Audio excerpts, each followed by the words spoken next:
Hey guys, Nina here, welcoming you to another reading from the Ladies of Horror Picture Prompt Monthly Challenge, hosted by Elaine Pascale on her channel, The Godmother of Horror. If you'd like to read along or read previously published pieces, please visit spreadingthewritersword.com or ladiesofhorror.com. In the meanwhile, enjoy the reading.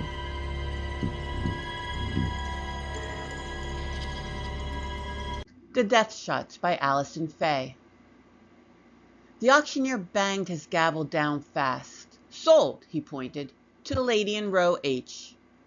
Elsa grabbed her handbag and brolly and scooted past the muttering bidders to the corner where you paid your guineas. She carried the wooden box in front of her, forcing passerbys out of her way on the rain-slicked pavements. She drew glances, for she cut a quirky figure with her old-fashioned pillar-box red hat, gloves, and lipstick. Elsa might never see 50 again, but by God, she was going to go down fighting. In her minute bed set, with the pull-down bed in the wall and blackened hob for cooking on, she began to sort through the contents of the box, labeled Mixed Photographs, 1920 through 1950 approx. Rattler's Photographic Studio. Sepia and black and white squares littered the tatty carpet like confetti. Boring. Useless. Where's the money makers?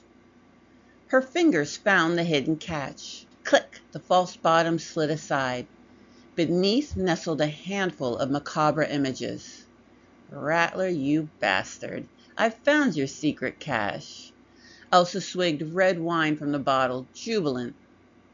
Her mind drifted back 30 years to her first meeting with Rattler, recalling his boozy breath, groping hands, and keenness to part her from her clothes. But damn if he couldn't make the dead look living with his macabre but profitable sideline, photographing mortuary clients, painting their faces, then propping them up on a chair. A version of the Victorians' memento mori photography repurposed. There are all sorts of creeps in this world, Rattler used to say, and happily they'll pay for this. Takes one to know one, Elsa replied, grabbing 2 5-pound notes, her cut. She was the tip-off for Rattler, who worked inside the mortuary offices.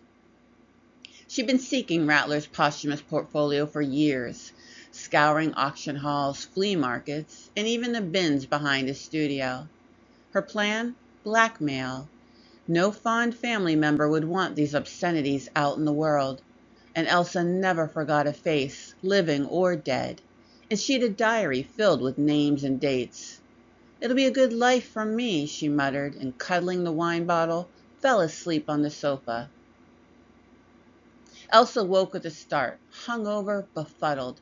The clock said 2 a.m. Outside the flat door, she heard a shuffling, wheezing noise. Piss off, Fred, she yelled, assuming it was her randy landlord. Something gray, sinuous, and slimy oozed under the doorframe.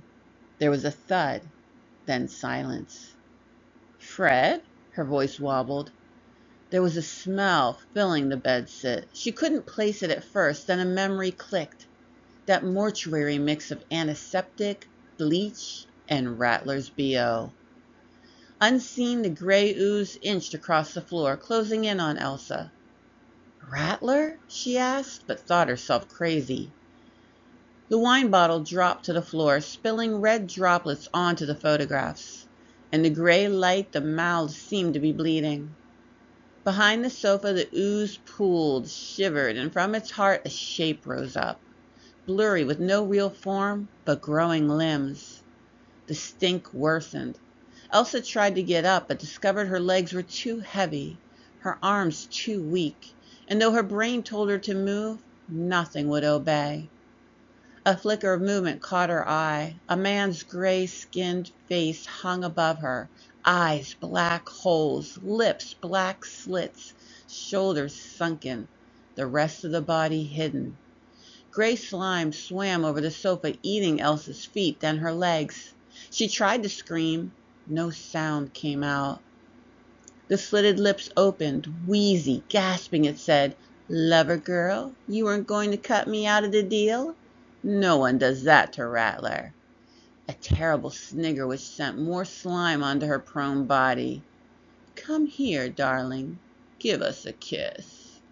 The spectral figure leant down, arms shimmering, flowed over Elsa's buxom chest and her upturned face.